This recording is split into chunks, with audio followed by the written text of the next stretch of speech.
no be we say buy na discuss it but kwame me no make say ene I see nothing wrong with David Obeng Nyarko, right? I see nothing wrong with him coming back to serve Asante Kotoko. There is nothing wrong because kwame no krenim nyame animu ni adwuma na on the first and or buy or obey no kwame adwuma as a whole honestly he did well. Na juma or buy or obey or Asante Kotoko honum no kwame he did well. And for that matter, if he is coming back to work for Asante Kotoko again, personally, I see nothing wrong with that. What matter most, and say should in case say some cost rumors say cost in the entity no. Kwame, sorry. Should in case say setesa na ampase adwuma no. So benya na ono na mpedi for the mana me kwame. I personally see nothing wrong with that. But kwame so obey adwuma na ye ni yie. Amna bo Kotoko be benefit na in the near future no kwame abe make impact. That is what matter most at this moment. So personality no kwame, personally I'm interested in the personality. I'm interested in contribution nipa kroba or the bema Asante Kotoko because Kotoko club as a whole, Kotoko team no as a whole, and area say ne ye betimi aye ni ye na ne aya kono aman faso aba Asante Kotoko so. Ba kwame de bia so make say you see dwumadie bia no kwame enya Asante Kotoko asem nko ampo.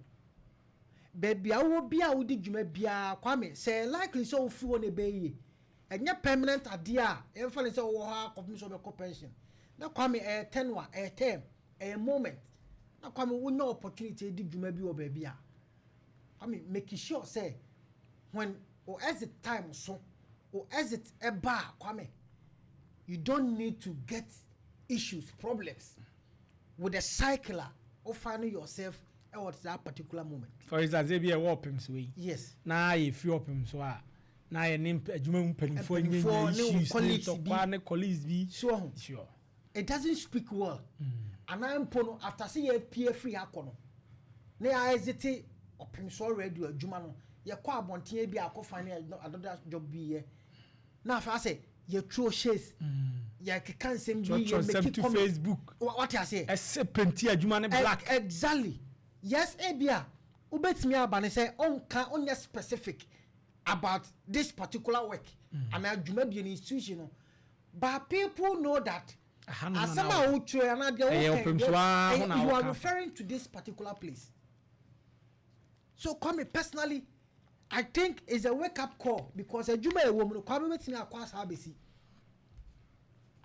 And in the wranglings na a woni pebimu any a Juma bimu when as the time no swan. Chayana kwa bitter, ufili bitter now. What I say? Oh, can some.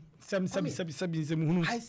don't see say the best thing that I will say because kwame edman no be na be na over to obi na be na over to so the moment obi aba kon kwame ti ase se wo so be ba na obeko and a time even ponipa kwa apenso board members ni mpo apenso akwame ene ye be fa wo no mpo kwa no se omo ne omo agema no maja wo ko na how much more nyo no fa wo adwuma ana wo de wo nko.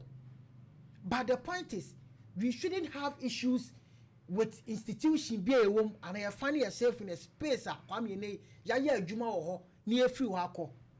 Yes, issues wo kwame, that is where professionalism matter most. I don't say and some do and do more come do more and some but it's up to you. See by mama phobia kwame any omuni have you and I'm sure. But looking at how and your mayor corner, that is where it matter most because ochina semunti. And baby and your issues be ma kwame ye massage no. You make sure say a chile bintino because you can't predict future. You can't decide what tomorrow will offer you. You come media. The American say, David, honestly, the Jumano are obey and they come media. Nami you're okay with the Jumano obey no. But same mom and some I could call some no be an air course no coming. If anything to go by there, then I think say sometimes I was saying nipa ya to ebo aso won nneoma bi ho ne make sure say ne yonye achieving because kwame enfuturo ukona enfuturo wo cha wo dey offense o di catch na ebo enfuturo obedi achi so be try am na ko aka na say bia be na udi catch a eto ni fi musie tubo se na kata hone na wo to do ni mu na wo pese enko ana be sa na ho mpo sa netie sana cycle netie tini kwame me de me adwuma ne de se kodoko adwuma no kwame be koso ana ehia I don't want to talk about personality. I don't want to condemn. I don't want to say a whole lot. But adwuma na be ko yie no kwame no na me de obi be kai me fefe. That's the most important thing. If you say Breno am say aso answer. Sure. Pemsan Company Limited.